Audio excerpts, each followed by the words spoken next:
धन्यवाद ब्रदर। हाँ, अभी हमारे राष्ट्रीय महामंत्री जी वेणुगोपाल जी देहरादून भ्रमण पर आए थे और उन्होंने प्रयास किया कि जीसीसी मेंबर, प्रदेश स्तर के नेता और जो भूतपूर्व एमएलएज हैं और जो अन्य संगठन हमारे हैं, उन तमाम लोगों से चर्चा करते हुए कुछ दिशा निर्देशन जारी किए।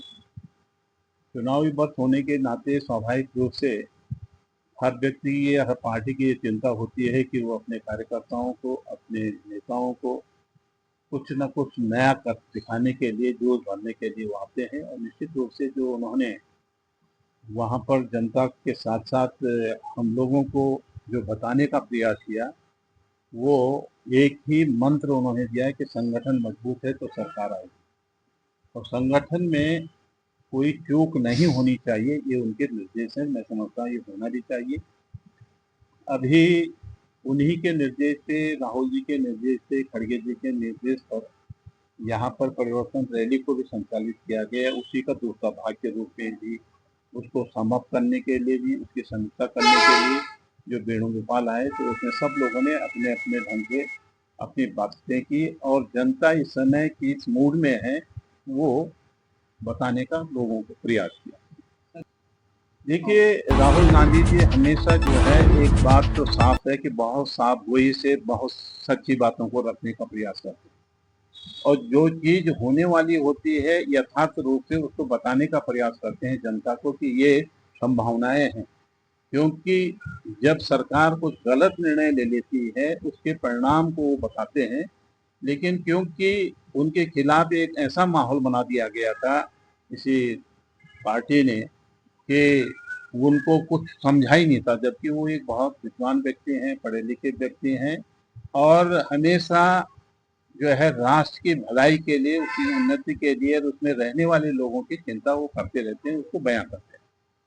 तो इस समय जो वर्तमान में स्थितियां हैं, अगर आप कंपेरिजन करेंगे किसी भी, चाहे सोशल मीडिया पे हो, उनके जो है टीवी चैनल्स पे, तो उनको दिखाया तक नहीं जाता है। और यही दुर्भाग्य है कि लोकतंत्र में इस प्रकार की बंदिशें नहीं होनी चाहिए, जो कि वर्तमान में हम लोग देख रहे हैं। लेकिन ये तय है कि आने वाला समय कांग्रेस का होने वाला है, और जनता त्रस्त हो गई इन 12 सालों में, क्योंकि उनको कुछ नया नजर नहीं आया। मैं भी आपके इस चैनल के माध्यम से एक सवाल करना चाहूँगा कि पूरे देश के अंदर कोई ऐसा कोई काम बता दें इन 12 सालों में कि केंद्र सरकार ने कोई जनहित का कार्य किया, जनहित का कार्य किया हो, जिससे आम आदमी को फायदा पहुंचा हो। आम आदमी को फायदा पहुंचाने वाली कोई भी गतिविधियां नहीं की गई। सिर्फ और सिर्फ नाम परिवर्तन करते हुए मनरेगा तो उन्होंने जो है राम जी कर दिया, और उसमें भी बंदिशें बहुत लगा दी। तो ये सिर्फ और सिर्फ उन्हीं कारणों, उन्हीं बातों को लेके जो कांग्रेस की एक रणनीति होती थी कि जनता के बीच में जनता को सहूलियत कैसे पहुंचाई जाए, उन पर ही वो आगे बढ़ाने का प्रयास कर रहे हैं। लेकिन उसमें भी वो कहीं ना कहीं गलतियां कर दे रहे हैं, जिसका लाभ जो है जनता को नहीं मिल पा रहा। आज किसी भी व्यक्ति को, ठीक है, उनके उनके अनुयायी होते हैं, हर पार्टी के होते हैं, वो कुछ भी हो जाए वो कहते हैं कि 5,000 का अगर सिलेंडर मिल जाएगा तो हम वो भी खरीदेंगे। अब ये मानसिकता वाले लोग भी हैं वहाँ पर। ऐसे ही मानसिकता वाले लोग जो है दूसरे हर जगह होते हैं, तो उससे हमारा कुछ नहीं कहना। लेकिन देश राष्ट्र इस समय वर्तमान में कहाँ है, इस पर वो बताने का प्रयास करते हैं। जब तक कांग्रेस की थी, और करीब 50-60 साल तक पूरे देश पे 50 लाख करोड़ जो है क्या था, कर्जा था। आज जो 350-400 करोड़ रुपए हो गया, तो आखिर ये कर्जे पे चल रही सरकार कब तक चलेगी, और कब तक जो है हम लोग उसका जो भुगतान है इंटरेस्ट का, कब तक देते रहेंगे। आपको ये भी मालूम होना चाहिए कि जो टोटल पैसा विकास के लिए आप खर्च हम लोग करते हैं, उसमें से 40 से 50% पैसा सिर्फ वापस इसलिए जा रहा है कि इंटरेस्ट को चुकता करना है, 50%। अब 50% जो बाकी पैसा बचा है, 50 पैसे में जो है आपके जो नौकरशाह हो गए, कर्मचारी हो गए, उन तमाम लोगों के वेतन भी हैं, उनके डीए भी हैं, खर्चे भी हैं, उसके यातायात के ट्रांसपोर्टेशन के खर्चे हैं। अब विकास के लिए आपके पास अगर 10 से 15% ही बचता है तो पूरे देश का विकास होगा। इन 10-12 सालों में ना कोई इंडस्ट्री लगी, कोई नया काम हुआ नहीं। इंडस्ट्री जब कभी लगती है तो उससे स्वाभाविक रूप से कई आयाम आच्छादित करता है।